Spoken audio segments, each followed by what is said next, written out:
This is problem 13 from chapter 6 of CFIN7. This is a zero coupon bond, so the payment will be zero because there are no coupon payments.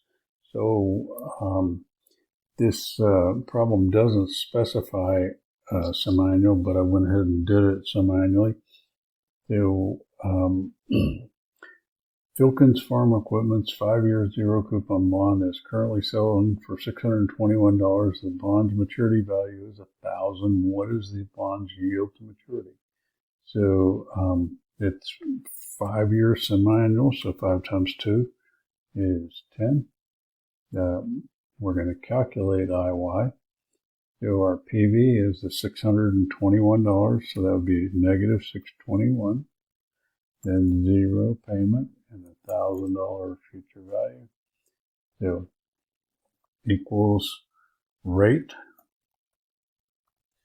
and the number of periods, comma, payment, comma,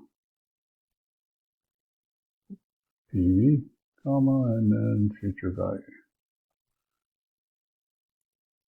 So that's 4.88%.